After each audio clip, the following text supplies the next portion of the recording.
नमस्कार। दूरदर्शन रायपुर के प्रादेशिक समाचार एकांश के इस कार्यक्रम चर्चा में आप सभी का स्वागत है। आज मैं इस चर्चा की शुरुआत अकबर इलाहाबादी के एक शेर से करना चाहूँगा। इस शेर में उन्होंने कहा है कि न खींचो कमान न तलवार निकालो, न खींचो कमान न तलवार निकालो, जब तोप मुकाबिल हो तो अखबार निकालो। तो जी हाँ दोस्तों, इस अखबार में कितनी शक्ति है, कितनी ताकत है, तो ये इस शायर ने अपने इस शेर के द्वारा लोगों के सामने प्रस्तुत किया है। तो आज हम इसी विषय पर, अखबार पर, पत्रकारिता पर बात करेंगे। जैसे कि आप सब जानते हैं कि आज भारतीय संविधान निर्माता डॉक्टर भीमराव आम्बेडकर जी की जयंती है। उन्हें हम सबसे पहले प्रणाम करते हैं।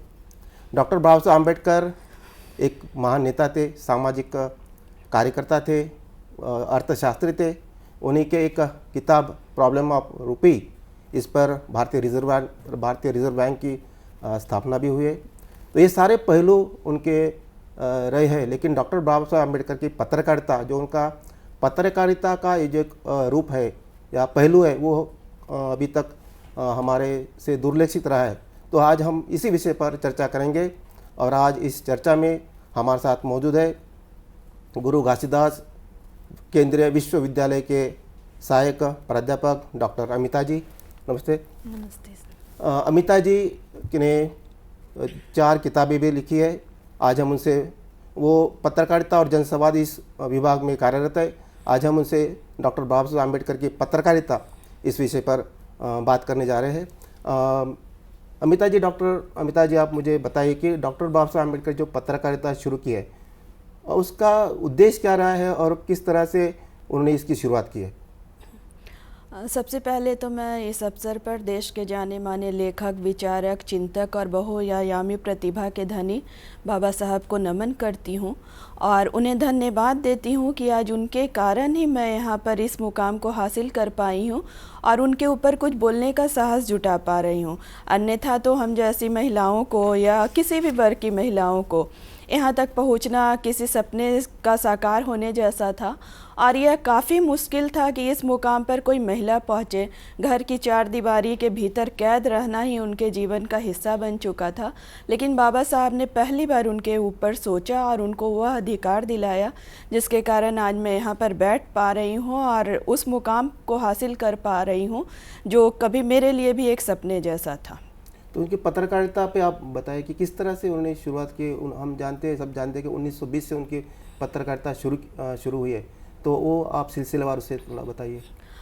देखिए, सबसे पहले तो मैं ये बताना चाहूँगी कि उन्होंने पत्रकारिता क्यों शुरू की।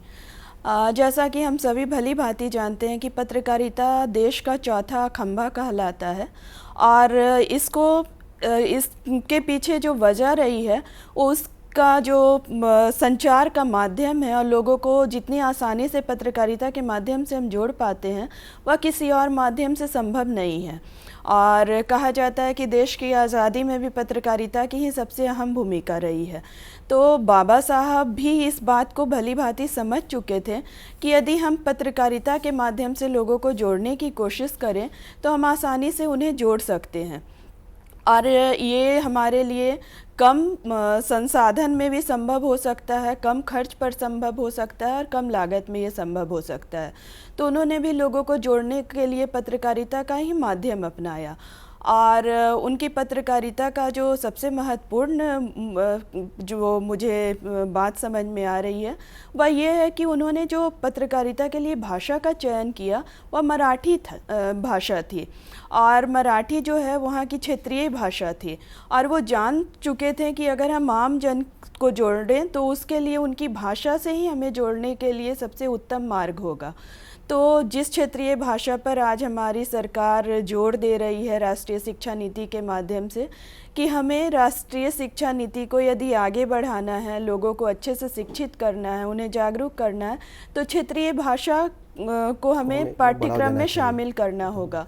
तो इसके महत्व को बहुत पहले जान चुके थे और यही वजह थी कि उन्होंने अपनी पत्रकारिता के लिए भी भाषा का चयन मराठी ही किया और उससे आम लोगों को जोड़ने में वो ज़्यादा आसानी से सफल हो सके और उसको आम जन की भाषा के रूप में उन्होंने प्रस्तुत किया और लोग सच में उससे जुड़े भी। जो उनका उद्देश्य था वो पूरा हुआ। बाबा साहब का एक उद्देश्य था मूल रूप से कि लोगों को शिक्षित बनाना है, संगठित करना है और उनके लिए संघर्ष करना और उनके साथ संघर्ष करना है। तो उसमें वो पत्रकारिता के माध्यम से बहुत हद तक सफल भी हुए। तो उनकी पत्रकारिता जब हम बात करते हैं तो उन्होंने मूक नायक जैसे अखबार निकाला 1920 में। 30 जनवरी 1920 में उनका पहला अंक मूक नायक का निकाला, फिर जनता निकाला, फिर बहिष्कृत भारत निकाला और प्रबुद्ध भारत। ये जो हम 5 उन्होंने अखबार निकाले, तो आप उनका सिलसिला थोड़ा बताइए कि कैसा। देखिए, उनकी जो पत्रकारिता रही है उसके लिए उन्होंने शुरुआती दौर में बहुत संघर्ष किया। ऐसा नहीं था कि उस दौर में पत्रकारिता नहीं हो रही थी, पत्रकारिता हो रही थी, लेकिन पत्रकारिता का जो चरित्र और स्वरूप था दोनों बहुत भिन्न था। उनकी विचार के अनुसार वो सारी चीज़ें नहीं आ पा रही थी जिसके वो हिमायती थे।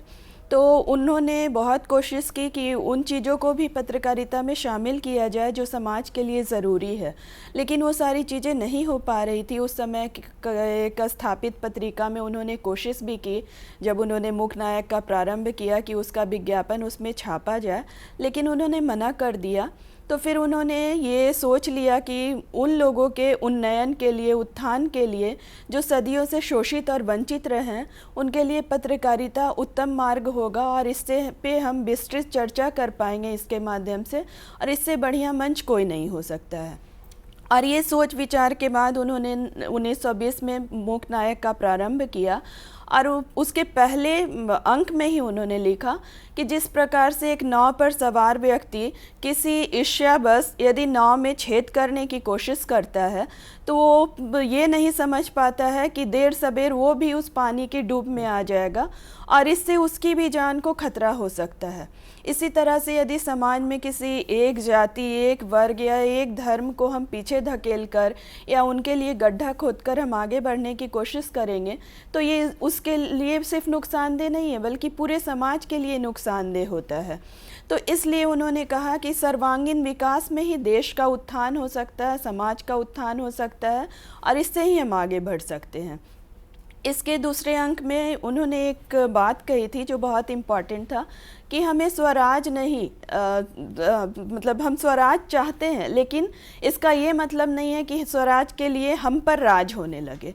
तो हम पर राज का मतलब था कि वो एक ऐसे समाज के ऊपर चाहते थे कि उन्हें भी वो सारी सुविधाएं उपलब्ध हो जो वहाँ के कुछ खास तबकों को उपलब्ध था।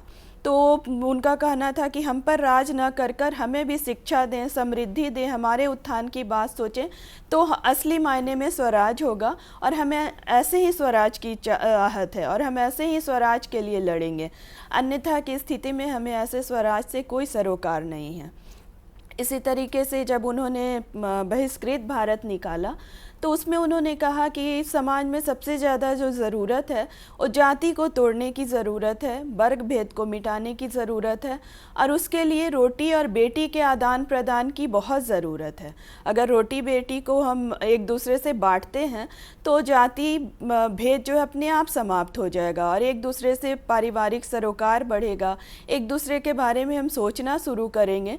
तो इस तरीके से पत्रकारिता के माध्यम से हम देश का और समाज का दोनों का ही उत्थान कर पाएंगे, साथ ही वो वर्ग भी ऊपर उठेगा जो सदियों से शोषित और वंचित रहा है। बहिष्कृत भारत के एक अंक में उन्होंने ये भी कहा था कि जो जाति प्रथा की बात है सिर्फ हिंदू धर्म तक ये सीमित नहीं है, अन्य धर्मों में भी ये है और लेकिन इसकी जो अवधारणा है वो अलग अलग है। जैसे कुछ धर्मों में मानना है कि यदि कोई व्यक्ति मृत हो जाता है तो उसको स्पर्श से कोई दूसरा व्यक्ति अपवित्र हो सकता है, अछूत हो सकता है, या कोई महिला रजस्वला की स्थिति में है और उसके संपर्क में कोई दूसरा व्यक्ति आता है तो भी वो अछूत या पवित्र हो सकता है, या फिर इन दोनों के छूने से या इनके संपर्क में आने से कोई तीसरा व्यक्ति अछूत या पवित्र हो सकता है।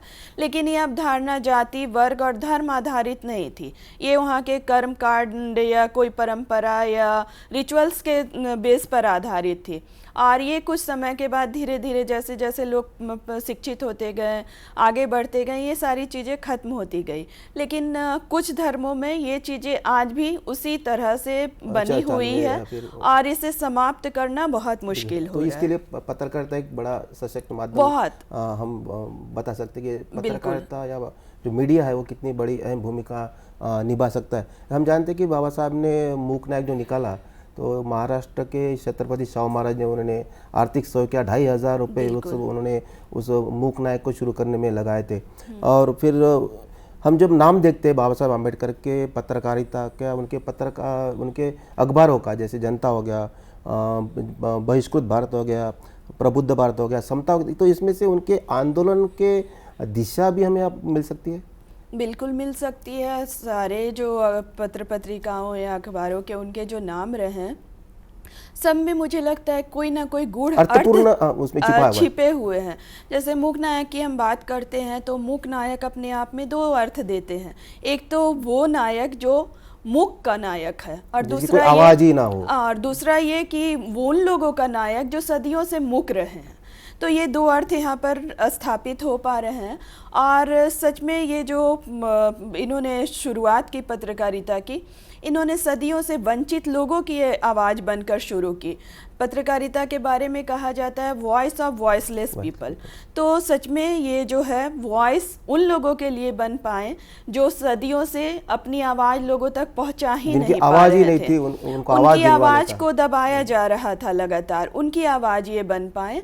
और उनकी आवाज़ को सिर्फ देश में ही नहीं, दुनिया के कोने कोने तक भी पहुंचाया गया। मैंने जब अध्ययन किया बाबा साहब के ऊपर तो मैंने देखा कि देश के कई हिस्सों में तो इनकी बात चल ही रही थी जब इन्होंने पत्रकारिता शुरू की, लेकिन दुनिया के भी कई हिस्सों में बाबा साहब का इंटरव्यू होना शुरू हुआ। खास तौर पर यहाँ पर जो सामाजिक आंदोलन चल रहे थे उसको लेकर, वर्ग भेद को लेकर, जाति भेद को लेकर, और उसको पूरे तरीके से प्रचारित प्रसारित किया गया कि इन शोषितों, वंचितों और दमितों को उनके हक अधिकार मिल पाए। तो मूक नायक के बाद जब बहिष्कृत भारत की परिकल्पना उन्होंने की तो उसमें भी हम देखते हैं कि बहिष्कृत भारत अपने शब्द में ये कैसे भारत की परिकल्पना कर रहा है जो देश का हिस्सा होकर भी उसका हिस्सा नहीं बन पाया था। तो वहाँ पर उन लोगों ने उस भारत को उस सामने लाने की कोशिश की जिसे एक मुख्य धारा से काट कर रखा गया था। उन्हें मुख्य धारा से बहुत दूर कर दिया गया था। वो इंसान होकर भी इंसानी दर्जा प्राप्त नहीं कर पा रहे थे। जब उन्होंने समता निकाली तो उसमें समान हक की बातें उन्होंने की, समान अधिकार की बातें उन्होंने की। और उन्होंने ये कहा कि जब हम पत्रकारिता कर रहे हैं तो ये समता के माध्यम से उन बहुजनों की भावनाओं को हम अभिव्यक्ति देंगे जो सदियों से अपनी भावनाओं को अभिव्यक्त नहीं कर पाए हैं। तो समता समान हक की लड़ाई थी जो 1928 में उन्होंने प्रकाशित किया था। फिर जब उन्होंने जनता निकाली तो ये जनता जो थे सिर्फ ये नहीं कि कुछ खास वर्ग या खास धारा या धर्म से रिलेटेड थे, ये वर्ग भी समाज का एक बहुसंख्यक समुदाय था जिसके हक की बात उन्होंने जनता के माध्यम से की। और इसमें उन्होंने कहा था कि हमें समता आधारित समाज चाहिए जहाँ सभी को समान हक हो और जीने के लिए कुछ ज़रूरी चीज़ें हैं जो हम सबको मिलना चाहिए, जैसे संपत्ति का अधिकार है, फिर नौकरी का अधिकार, कहीं भी देश में घूमने का अधिकार, जीवन यापन का अधिकार और अभिव्यक्ति का अधिकार। ये सारी चीज़ें हमें मिले तभी हम उस समाज का हिस्सा बन पाएंगे। ऐसा नहीं है कि हमें स्वराज नहीं चाहिए, देश प्रेम और राष्ट्र भावना की बातें हमारे अंदर नहीं है, लेकिन उस भावना का क्या जहाँ पर लोगों को वंचित और शोषित कर दिया जाए, सर्वांगीण नहीं मिल पाते हैं।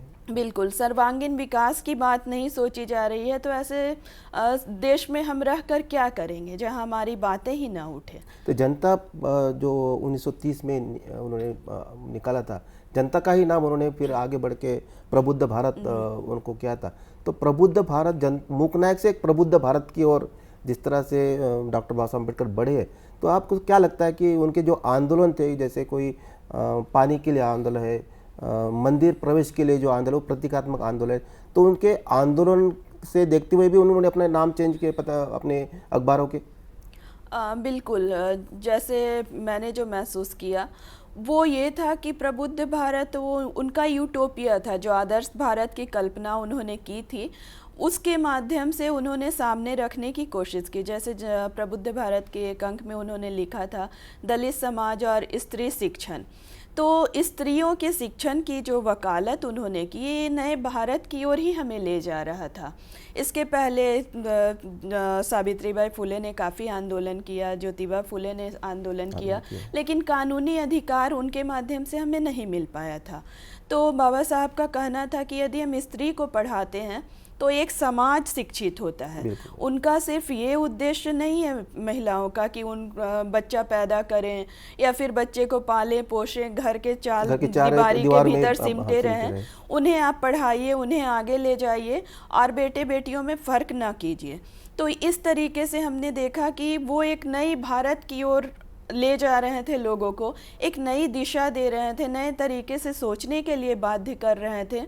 वो गौतम बुद्ध से भी प्रभावित थे और उसका मुख्य उद्देश्य था कि वो एक ऐसा धर्म था जहाँ जाति भेद जैसी चीज़ें नहीं थी, समानता की बात थी, स्त्रियों के सम्मान की बात थी और वैज्ञानिक दृष्टिकोण भी अहिंसा को लेकर वो चल रहे थे। सारी चीज़ों को उन्होंने सोचा, लगभग 20-25 धर्मों का उन्होंने अध्ययन किया, तब जाकर उन्होंने देखा कि जो चीज़ें बौद्ध धर्म में हैं वो कहीं और नहीं मिल पा रही। तो इसीलिए उन्होंने प्रबुद्ध भारत अपने अखबार का नाम चेंज करके जनता का नाम प्रबुद्ध भारत किया। एक संभावना हो सकती है, एक मंशा ये हो सकती है, ये एक उद्देश्य ये हो सकता है, लेकिन प्रबुद्ध का मतलब ही होता है एक नए प्रकाश की ओर, एक नए ज्ञान की ओर, एक नई दिशा की ओर। तो उस दिशा में प्रबुद्ध भारत को उन्होंने ले जाने की कोशिश की और इस तरीके से उन्होंने पत्रकारिता। हम सब जानते कि 1956 में उन्होंने बौद्ध धर्म की दीक्षा ली थी, तो 57 में उन्होंने प्रबुद्ध भारत निकाला। तो ये जो सारी उनकी पत्रकारिता कि हम जो बात करते हैं, तो उन्होंने अपने 65 साल की जीवन उनको प्राप्त हुआ, तो उन्हें 36 या 36 साल उन्होंने पत्रकारिता की, काफ़ी लंबा अरसा उन्होंने पत्रकारिता की है। तो ये पत्रकारिता में करते वक्त डॉक्टर बाबा साहब अम्बेडकर की पत्रकारिता में बात करते हैं, तो इनका कितना उनके आंदोलन में उन्हें इस पत्रकारिता या उनके अखबार का कितना सहयोग या कितना महत्व उनके आंदोलन में भी योगदान रहा इन पत्रकारिता का? देखिए, बाबा साहब ने जो आंदोलन किए मुख्य रूप से सामाजिक आंदोलन का वो हिस्सा रहा और उन्होंने इसमें सभी वर्गों का मुद्दा उठाया, महिलाओं का, दलितों का, फिर राष्ट्रवाद का, आज़ादी के आंदोलनों का, या फिर आदिवासी तक के मुद्दे को उन्होंने उठाया। एक 1871 में जो क्रिमिनल ट्राइब एक्ट आया था, अंग्रेज़ों ने जो लागू किया था, उसके बारे में उन्होंने जनता में लिखा था कि क्या कोई व्यक्ति जन्म से ही अपराधी हो सकता है, और यदि वो जन्म से ही अपराधी पैदा हो रहा है, वो समुदाय जिसने चोरी की ही नहीं, जिसने कोई ऐसा कांड ही नहीं किया, उसको कैसे कोई चोर बता दे रहा है जन्म के आधार पर। तो जिस संस्कृति में जन्म से ही कोई अपराधी पैदा हो, जो व्यक्ति है या वह जो समाज है, वो कैसे वहाँ की संस्कृति सुसंस्कृति हो सकती है, वह हो ही नहीं सकती है। तो इस तरीके से उन्होंने लोगों को झकझोरने का काम किया। महिलाओं के शिक्षण की जब उन्होंने बात की तो सारे समुदाय की बात की उन्होंने, और उसमें महिलाओं के शिक्षण के फ़ायदे को बताया कि कैसे एक सामाजिक उत्थान के लिए महिलाओं का आगे बढ़ना ज़रूरी है। हिंदू कोड बिल को जब उन्होंने बनाया और महिलाओं को हिंदू कोड बिल के माध्यम से कई अधिकार जब उन्होंने दी, या फिर संपत्ति में अधिकार जब दिया लोगों ने, तो ये किसी क्रांतिकारी कदम से कम नहीं था। इसके पहले कभी किसी ने नहीं सोचा था। अभी मैं 4-5 दिन पहले ही एक कोर्ट का फैसला देख रही थी, उसमें एक लिखा हुआ था फैसला कि जब बेटियों को दहेज में पैसा दे दिया जाता है तो इसका कतई मतलब नहीं है कि माँ बाप के संपत्ति से उनका अधिकार खत्म हो गया। अगर वो चाहें, वो दावा करती हैं, तो उनको अधिकार मिलेगा ही मिलेगा। लेकिन ये अधिकार की लड़ाई हम कैसे लड़ पा रहे हैं? बाबा साहब की पत्रकारिता के ही देन है ये। बाबा साहब ने जो कानूनी अधिकार दिए हमें, उसी का देन है। फिर मंदिरों में प्रवेश को लेकर जो बात हो रही है, शनि सिंगनापुर की सिंगापुर ही की बात घटना है। थी जहां महिलाओं का प्रवेश वर्जित था, दलितों का प्रवेश वर्जित था। महाराष्ट्र में कई मंदिरों में प्रवेश वर्जित रहा महिलाओं का, दलितों का। उन सब में उन्होंने जो प्रवेश दिलाए, ये कोई बहुत बड़ी बात नहीं थी कि कहीं हम जाकर पूजा कर ले तो एक आत्मसम्मान का बिल्कुल, आंदोलन था। सामाजिक अधिकार जो दिए जाते हैं वो समता का अधिकार होता है, किसी को कहीं आने जाने से नहीं रोका जा सकता है। तो उन्होंने उसके लिए वो लड़ाइयाँ लड़ी, ये नहीं कि पूजा पाठ करने के लिए वो लड़ाइयाँ लड़ी। तो बाबा साहब को एक दलित मसीहा के रूप में देखा जाता है, तो मुझे लगता है ये मानना गलत होगा। उन्होंने जितना काम किया देश के सभी लिए, वर्गों के लिए सभी किया। वर्गों के लिए, चाहे वो सभी लेबर दिशा हो, में, बिल्कुल कर्मचारी हो, हाँ। सरकारी कर्मचारी, उनके कितने आवर्स, कितना घंटा 8 घंटे का काम जो है, उन्होंने, ये सारा जो हाँ, काम है हमें डॉक्टर बाबा साहब अम्बेडकर के संविधान के माध्यम से बिल्कुल। मिला है। हम बात करते हैं, अगर हमें अभी हम कहते हैं कि पत्रकारिता ये चौथा स्तंभ है, फोर्थ पिलर ऑफ डेमोक्रेसी ऐसा बोला जाता है, लोकतंत्र का चौथा स्तंभ कहा जाता है पत्रकारिता को। तो अम्बेडकर ने जब संविधान बनाया तो उसमें समता, स्वातंत्र्य, न्याय, इन हमें बोलने की आज़ादी दी, अभिव्यक्त होने की आज़ादी दी। तो कहीं ना कहीं जो उन्होंने पत्रकारिता शुरू की थी तो उसके कुछ वहीं से उन्होंने वो तत्व उठा, या जो मूल्य जो है तो वो संविधान में हमें प्रतिबिंबित होते हैं। देखिए, उन्होंने अभिव्यक्ति की जो आज़ादी दी अनुच्छेद 19(1) के माध्यम से, वो इसलिए दी कि सबको बोलने का अधिकार मिल पाए। कुछ लोग बोल पा रहे हैं, नहीं तो वन वे कम्युनिकेशन हम लोग बोलते हैं अपने संचार की भाषा में, तो उसमें एक ही व्यक्ति बोलता है और बाकी लोग सिर्फ सुनते हैं। तो वो सदियों से चली आ रही परंपरा को तोड़ने के लिए ज़रूरी था, क्योंकि अगर हम कॉन्स्टिट्यूशनल वे में नहीं लड़ते हैं लड़ाइयाँ, तो हमारे पास एक जो न्यायिक प्रक्रिया कहीं ना कहीं कमज़ोर पड़ जाती है। तो ऐसी स्थिति में उन्होंने उसके माध्यम से सबको अधिकार दिया कि बोल पाएँ, लेकिन उसके लिए बाद उन्होंने कुछ अवरोध भी लगाए कि इस स्वतंत्रता का मतलब ये नहीं है कि किसी को भी जाकर हम गाली दे दें, किसी को भी हम अपमानित कर दें, किसी का भी मान हानि कर दें। तो उन्होंने आर्टिकल 19(2) में कुछ रिस्ट्रिक्शंस लगाए कि आपकी स्वतंत्रता वहीं तक है जहां तक दूसरे की स्वतंत्रता बाधित ना हो या दूसरे की प्राइवेसी खत्म ना हो।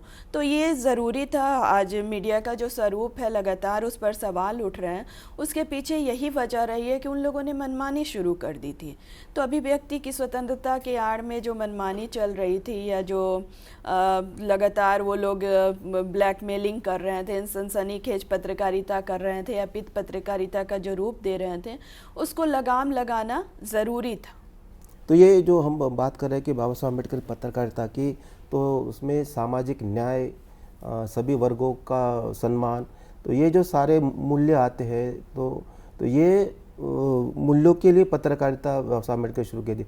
तो इसमें स्त्रियां के बारे में भी उन्होंने काफ़ी कुछ लिखा है। तो स्त्री जो है या महिला जो है, तो उनको किस तरह से इसमें उन्होंने किस विषय को उन्होंने छुआ है अपने पत्रकारिता में? जैसा कि मैंने उल्लेख किया कि उन्होंने उनकी शिक्षा की बात की, उनके घर से बाहर निकलने की बात की, और उनका जो जीवन का उद्देश्य है उनको संपूर्ण रूप में सामने रखने की उन्होंने कोशिश की कि घर की चार दीवारी, बच्चे, घर परिवार और सिर्फ पालन पोषण खान पान से उठकर भी उनका एक जीवन है, वो भी इंसान है। तो महिलाओं को भी एक शोषित दमित तबके में ही रखा गया था सदियों से, तो उसको उन्होंने तोड़ने की पहल की, और उसके लिए ही ये हिंदू कोड बिल जैसी चीज़ें लाई गई, संपत्ति का अधिकार दिया गया। ये सारी चीज़ें उनके जो हैं उल्लेखनीय रहे हैं, और मुझे लगता है कि ये हम सब के लिए एक काफ़ी उज्जवल भविष्य की ओर संकेत कर रहा था, जो बाबा साहब के माध्यम से ही संभव हो पाया। तो ये जो पत्रकारिता डॉक्टर बाबा अम्बेडकर के जो अनछुए उनकी ये रही है, काफ़ी समाज के सामने उनकी पत्रकारिता नहीं आई है, तो एक जाते जाते आप थोड़ा उसमें बता दीजिए कि ये जगह पूरा अगर निचोड़ हम निकल जाए पत्रकारिता डॉक्टर अम्बेडकर की, तो आप क्या समझते हैं? देखिए, बाबा साहब अम्बेडकर जो हैं काफ़ी दूरदर्शी थे और उन्होंने आज की पत्रकारिता का आकलन उस समय ही कर दिया था और उन्होंने बताया कि किस तरीके से पत्रकार जो हैं सनसनीखेज खबरों की ओर जा रहे हैं, व्यक्तिगत पूजा करने लगे हैं, सही को गलत साबित करना, गलत को सही साबित करना सीख गए हैं। तो इन सारी चीज़ों से हमें ऊपर उठने की ज़रूरत है और हमें नैतिक मूल्यों को ध्यान में रखते हुए पत्रकारिता करनी पड़ेगी। गलत को सही और सही को गलत साबित करना छोड़ना होगा। व्यक्ति कोई भी हो, सत्ता कोई भी हो, उन सब से परे उठकर हमें सही को आगे ले जाना होगा और गलत को गलत साबित करना होगा। तो हमने देखा है कि किस तरह डॉक्टर बाबा साहब अम्बेडकर की पत्रकारिता रही है। उनके जो पत्रकारिता जो सामाजिक आंदोलन, समता, स्वातंत्र्य और बंधुत्व जो इसके मूल्यों पर उन्होंने अपनी पत्रकारिता की है और ये आने वाले कई समय तक हमें डॉक्टर बाबा साहब अम्बेडकर की पत्रकारिता हमें मार्गदर्शन रहेगी और उन्हीं से हमें काफ़ी प्रेरणा भी मिलती है कि किस तरह से पत्रकारिता समाज हित के लिए हम पत्रकारिता करें। इन्हीं शब्दों के साथ मैं आपसे विदा लेता हूँ। नमस्कार।